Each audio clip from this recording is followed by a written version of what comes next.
예언의 은사를 더욱 사모하라. 이러한 제목으로 같이 은혜를 나누겠습니다. 고린도전서 14장 12절. 그러면 너희도 신령한 것을 사모하는 자인즉, 영적인 것을 사모하는 자인즉, 교회의 덕 세우기를 위하여 풍성하기를 구하라.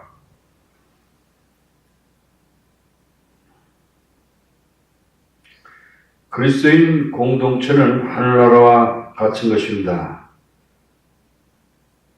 교회에서 방언 말라는 것에 대해서 아직도 문제를 야기하고 있습니다.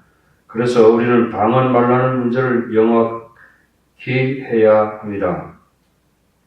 첫째, 교회를 교화시켜라.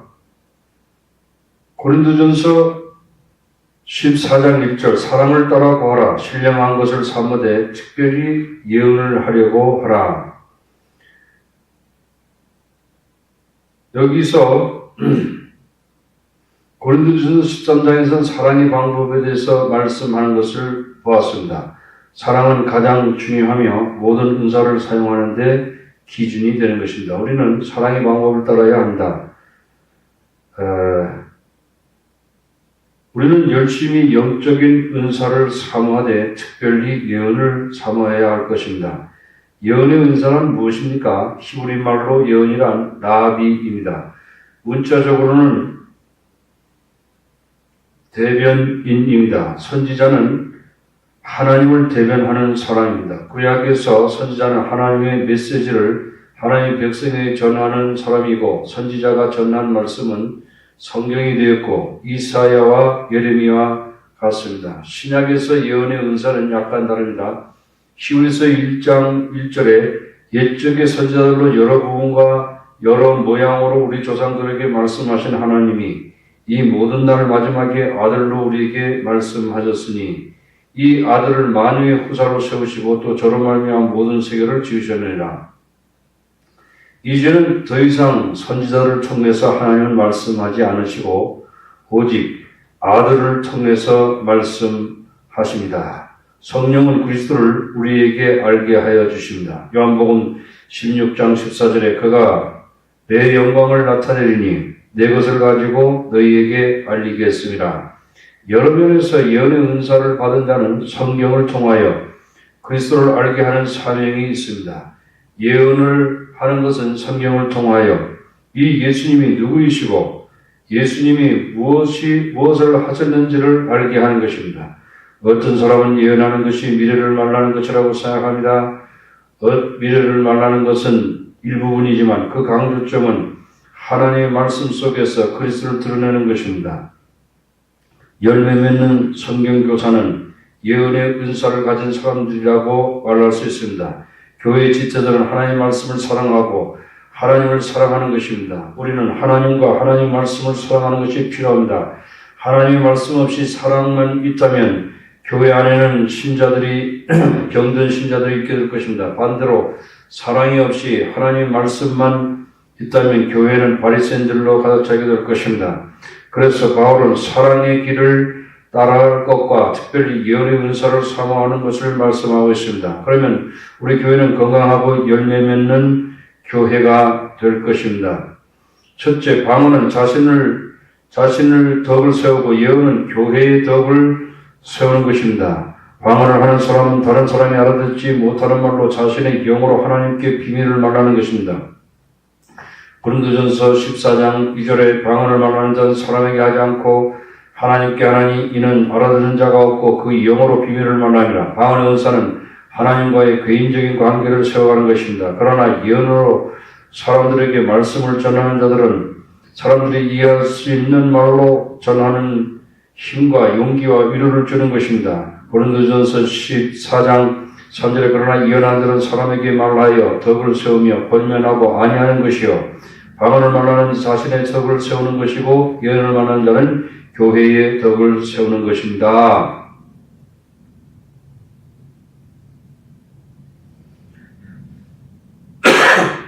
사도행전은 성령 행전이라고도 불리기도 합니다. 우리는 사도행전을 볼 때 성령은 하나님의 말씀을 통해서 역사하신다는 것을 발견하게 됩니다. 사도행전 2장 37절에 저희가 이 말을 듣고 마음에 찔려 베드로와 다른 사도에게 물어가로되 형제들아 우리가 어찌 할꼬 하거늘 베드로가 가로되 너희가 회개하여 각각 예수 그리스도의 이름으로 세례를 받고 죄 사함을 얻으라. 그러면 성령을 선물로 받으니 이 약속은 너희와 너희 자녀와 모든 먼데 사람 곧 우리 주 하나님이 얼마든지 부르시는 자들에게 하는 것이라. 사도행전 4장 31절에 빌기를 다음에 모인 곳에 진동하더니 우리가 다 성령의 충만하여 다음대의 하나님의 말씀을 전하니라. 사도행전 11장 1절에 유대에 있는 사도들과 형제들이 이방인들로 하나님 말씀을 받았다함을 들었더니 사도행전 6장 7절에 하나님의 말씀이 점점 왕성하여 예루살렘에 있는 제자의 수가 더 심히 많아지고 허다한 제사장의 무리도 이 도에 복종하니라. 사도행전 12장 24절에 하나님 말씀은 흥왕하여 더하더라. 에베소에 있는 바울은 두란노 서원에서 2년 동안 하나님 말씀을 가르치는 데 헌신하였습니다. 사도행전 19장 10절에 이같이 2해 동안을 하며 이 아시아에 사는 자는 유대인이나 헬라인이 다 주의 말씀을 듣더라. 마법을 행하는 자들을 회개하였고 그들이 최고를 살았습니다. 큰 기적이 일어났습니다. 사도행전 19장 20절에 이와 같이 주의 말씀이 힘이 있어 흥망하여 세력을 얻으니라. 바울이 하나님 말씀을 전파했을 때 사람들은 변화되었습니다. 삶이 변화되었습니다. 이혼한 가정들이 치료를 받았고 다시 합쳐졌습니다. 사회는 변화되었습니다. 하나님의 말씀이 있는 곳에 성령의 역사가 있었습니다. 그것은 바늘과 실과의 관계입니다. 바늘이 일할 때 실이 따라갑니다. 성령을 받은 사람들은 하나님의 말씀과 관련이 있습니다. 성령은 하나님의 말씀을 통해서 역사했고 우리의 삶을 변화시키고 새로운 피조물로 변화시킵니다. 이것은 성령의 역사인 것입니다. 공적으로 방언을 말하는 것은 문제를 일으킵니다. 그래서 바울은 방언을 말하라고 격려하지 않았습니다. 바울은 방언을 금하지도 않았습니다. 그런 다음 고린도 교인들은 무엇을 할 수 있었습니까? 고린도 교인들은 개인적으로 기도실에서 기도를 통해서 하나님과의 깊은 교제를 갈 수 있다고 생각했습니다. 고린도 교인들은 은사 때문에 교만하지 말았어야 했고 남을 비판하지 말았어야 했습니다. 반대로 바울은 교회에서 교회의 덕을 세우기 위해서 예언을 함으로써 서로 격려하고 위로하라고 강조하고 있습니다. 그러므로 성경교사들은 자신들이 예언의 은사를 소유했다는 확신을 가지고 말씀을 전파할 때 성령께서 그들에게 크게 역사할 것입니다. 둘째, 사람들은 방언을 이해할 수 없지만 예언을 이해할 수 있습니다. 고린도전서 14장 6절에 그런즉 형제들아 내가 너희에게 나아가서 방언을 말하고 계시나 지식이나 예언이나 가르치는 것이 말하지 아니하면 너희에게 무엇이 유익하려? 이 구절은 하나님의 말씀인 예언의 은사에 대해서 어떤 면에서 상세하게 다루고 있는 것입니다.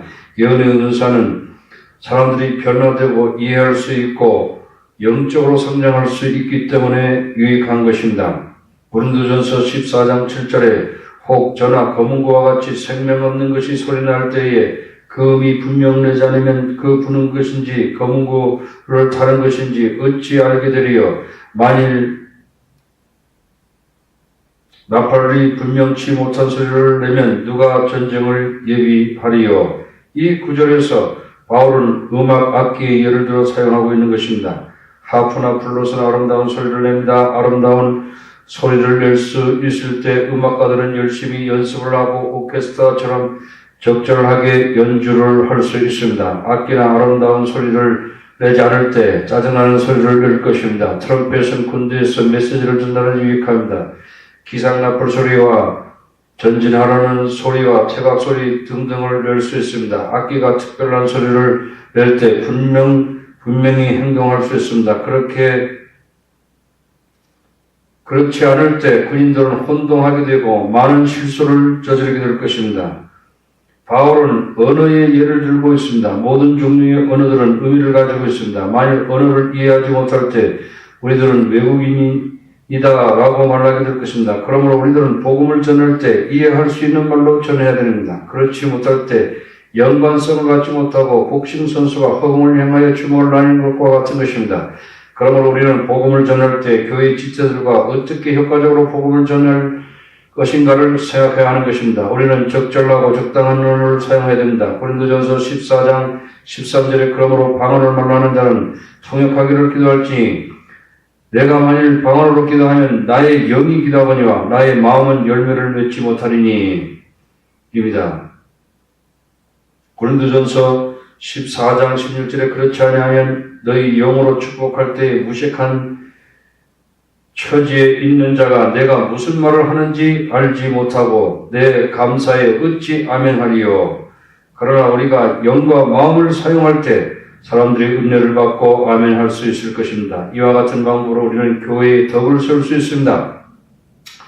바울은 고린도 교인들보다도 방언을 잘 말할 수 있었습니다. 고린도 전서 14장 19절 그러나 교회에서 내가 남을 가르치기 위하여 깨달은 마음으로 5마디 말을 하는 것이 1만 마디 방언으로 말하는 것보다 나으니라. 방언은 믿지 않는 사람들을 위해서, 예언은 믿는 사람들을 하나님께로 인도하기 위해서인 것입니다.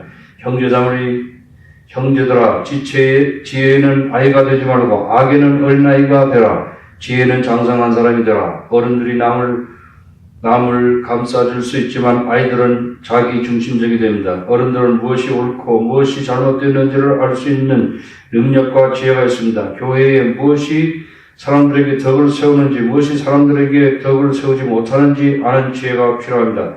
현명한 사람들은 교회에서 해야 할 말과 하지 말아야 할 말들을 알 수 있습니다. 현명한 사람은 사람들에게 용기를 주고 힘을 내게 하고 격려하는 말을 할 줄 아는 사람들인 것입니다. 그러나 자기중심적인 사람들은 다른 사람들에게 쉽게 상처를 입히고 다른 사람의 입장을 생각하지 않고 자기 주장을 하기 때문에 사람들이 신앙을 하게 하는 것입니다. 교회에서 방언을 말하는 사람은 이 덫에 빠질 위험이 있습니다. 그러므로 우리는 교회에서 하나님 말씀인 예언을 하기 위해서 열심히 성경을 공부해야 할 것입니다. 아멘.